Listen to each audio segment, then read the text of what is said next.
Hello, good day! Si Doc Patrick po ulit ito at ngayon mag-unbox tayo dito sa atin in-order online. So, ayan po.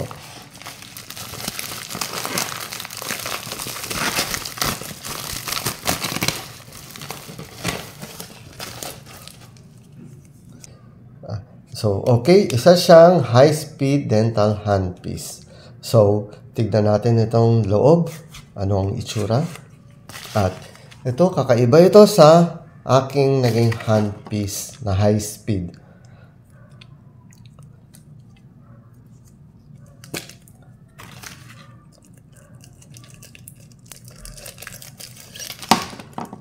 Okay, ito, mayroon instructions.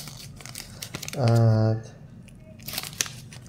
meron dito yung pangtanggal ng bearing.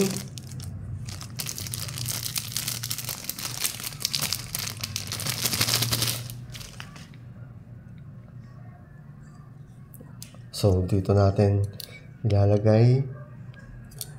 Oops. Ito.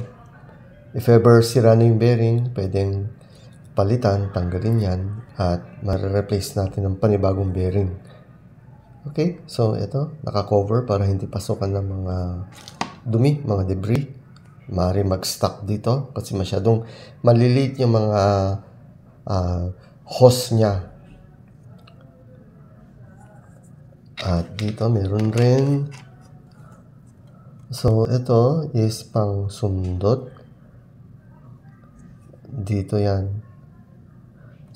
Dito yan sa daanan ng hangin at tubig kasi masyadong maliit ang butas, maaaring nagka-clog. So hindi magiging maganda yung performance nitong handpiece. So ayan, pansundot, susundutin yan para matanggal yung mga nakabara. At dito, ito, push type siya. So hindi na natin kailangan ng burr changer. So ito, ipupush na lang para matanggal yung burr. Okay, ayan. Then, pag ilalagay natin, push. Ayan. At isa pang maganda is, meron siyang ilaw. May light na siya, pero wala siyang kuryente. So, nagkakaroon siya ng light dito. Pag umaandar na to, umiikot siya, nagpo-produce na ng light dito.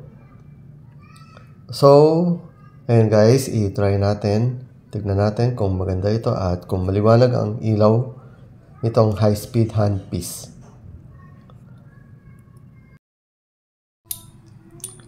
So, ito na guys. Ikakabit na natin itong high-speed handpiece para magkaroon ng supply ng water and air.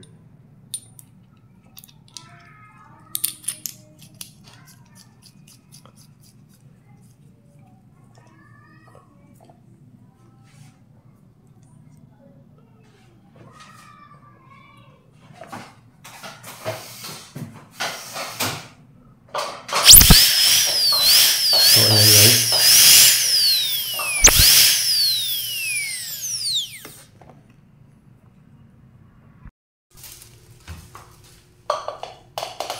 So, ito guys, ayan. Maliwanag siya. Maganda rin yung spray ng tubig.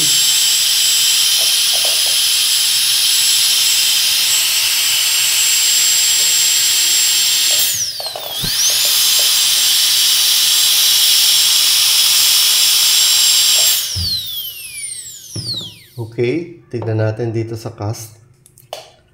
Ayan, for example, ito yon. Mag-work tayo sa loob ng patient's mouth. So, ayan, maliwanag. Medyo glaring lang dito sa video, pero pag sa actual is maganda.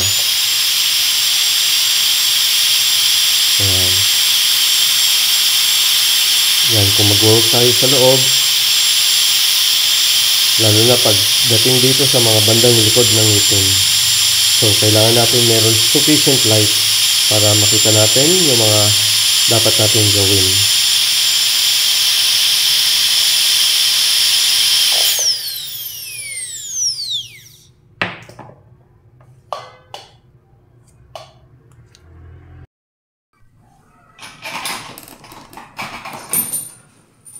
Okay guys, so ito yung conventional na walang LED light at meron siyang kailangan na bird changer dito.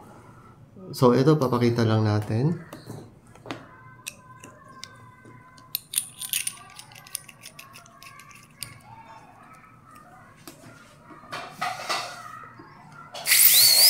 So ito, hindi nagbibigay ng ilaw.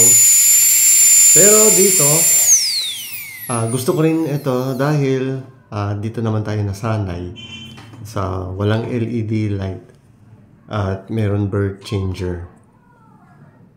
Ayan.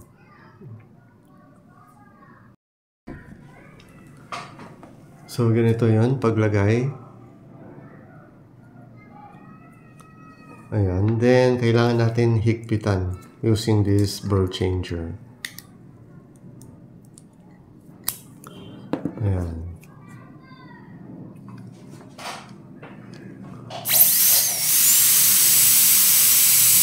Pero overall, maganda pa rin ito.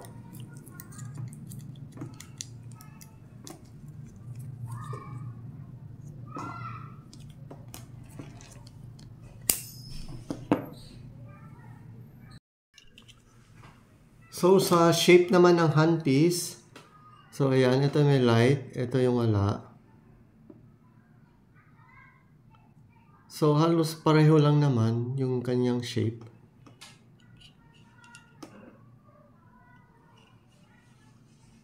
Okay, so yan.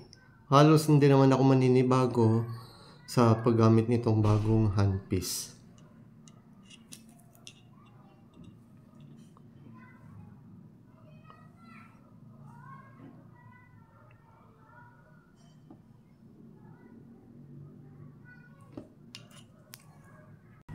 So whether ang gagamitin natin is with LED light or without LED light, so pareho lang siya. Ang maganda lang, meron lang added features na ilaw at kayang-kaya natin masilip yung pinaka-loob ng oral cavity ng ating patient. Pero dito, nasanay naman din ako, so hindi naman big issue rin kung mag-change tayo with LED light. So ayan, ito lang yung difference ng dalawa. So sa mga nanood nitong video na to, maraming salamat. Until the next vlog. Bye-bye!